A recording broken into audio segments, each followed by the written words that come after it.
রাজ্যের বিধানসভা ভোট কি হবে রাষ্ট্রপতি শাসনে? 20 থেকে 25 এপ্রিলের মধ্যে সমগ্র এসআইআর প্রক্রিয়া শেষ করতে হবে।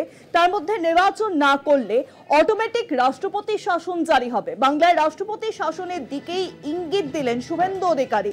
শুভেন্দু অধিকারী আজ ইঙ্গিত দিলেন যে 20 থেকে 25 এপ্রিলের মধ্যে যদি এসআইআর প্রক্রিয়া শেষ না করে ভোট না হয়, তাহলে সমগ্র প্রক্রিয়া যদি শেষ না হয়, তাহলে রাষ্ট্রপতি শাসনের দিকেই কিন্তু এগিয়ে যাবে নির্বাচন। তার মধ্যে নির্বাচন না করলে অটোমেটিক রাষ্ট্রপতি শাসন জারি হবে, এমনটাই বললেন বিরোধী দলনেতা শুভেন্দু অধিকারী আজ সাংবাদিক বৈঠক থেকে। তাহলে কি বাংলায় এবার আর এই নিয়ে শুভেন্দু অধিকারী সাংবাদিক বৈঠকে ঠিক কি বলেছেন শোনাবো আপনাদেরকে। পশ্চিমবঙ্গের ক্ষেত্রেও 20-25 এপ্রিলের মধ্যে সমগ্র প্রক্রিয়া না শেষ করলে 5 তারিখ থেকে রাষ্ট্রপতি শাসন অটোমেটিক কোর্সে হয়ে যাবে, রাজ্যপালের হাতে শাসন ক্ষমতা চলে যাবে। তাই এখানে এসআইআর হওয়ার পরেই 3 মাস, 2 মাস, 6 মাস এসব কোনো গল্প নেই। যে সূত্র বলুক না কেন ঠিক বলেন। প্রথম কথা হচ্ছে নির্বাচনের আগে স্পেশাল রিভিশন হচ্ছে। 20 থেকে 25 এপ্রিলের মধ্যে সমগ্র এসআইআর প্রক্রিয়া শেষ করতে হবে বঙ্গে, এবং তার মধ্যে যদি নির্বাচন না করলে অটোমেটিক রাষ্ট্রপতি শাসন জারি হবে। আমরা জানি যে এসআইআর প্রক্রিয়া বিহারে তা শুরু হয়েছে, এবং বিহারে তারই মাঝেই কিন্তু নির্বাচন কমিশনের তরফ থেকে ঘোষণা করে দেওয়া হয়েছে ভোটের নির্বাচনের দিনক্ষণ, এবং বাংলাতেও এসআইআর প্রক্রিয়া শুরু হচ্ছে।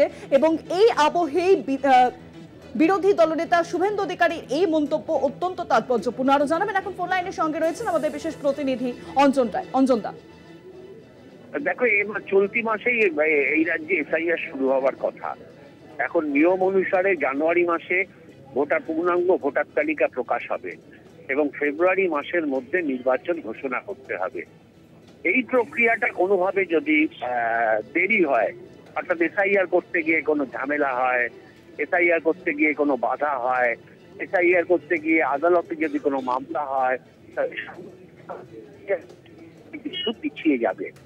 এবং এই প্রক্রিয়া যদি পিছিয়ে যায়, তাহলে যতক্ষণ না এসআইআর কমপ্লিট করে চূড়ান্ত তালিকা প্রকাশ হবে, ততক্ষণ কিন্তু এই রাজ্যে নির্বাচন ঘোষণা করা যাবে না। মে মাসের প্রথম দিকে শপথ দিয়েছিলেন মমতা ব্যানার্জি। ফলে পুরো প্রক্রিয়াটা পিছিয়ে গেলে সরকারের মেয়াদ শেষ হয়ে যাবে। সেক্ষেত্রে রাষ্ট্রপতি বা রাজ্যপাল সুপারিশ করবেন যে কি হতে পারে। সেই সুপারিশের ভিত্তিতেই কিন্তু এই রাজ্যে রাষ্ট্রপতি শাসন হওয়ার সম্ভাবনা রয়েছে। এবং তা যদি হয়, তাহলে রাষ্ট্রপতি শাসনের মধ্যেই কিন্তু ভোট হতে পারে, এরকম একটা ভাবনা বিজেপির তরফ থেকে তাদের বৈঠকে কেন্দ্রীয় নেতৃত্ব একটা দিচ্ছে। কিন্তু তারা পরিষ্কার ভাবে সবটা যে বলছে এরকম নয়, একটা ইঙ্গিত ছুড়ে দিচ্ছে। তাতে বোঝা যাচ্ছে যে কেন্দ্রীয় স্তর থেকেই বোধহয় এই ভাবনাটা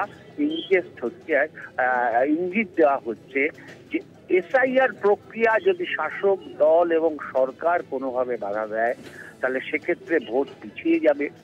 যতক্ষণ না এসআইআর স্মুথ ভাবে শেষ করতে পারবে, ততক্ষণ চূড়ান্ত ভোটার তালিকা বের হবে না।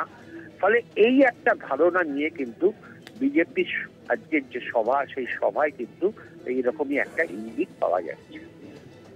অনেক ধন্যবাদ অঞ্জন দা, ফোন লাইনের সঙ্গে ছিলেন আমাদের বিশেষ প্রতিনিধি অঞ্জন রায়।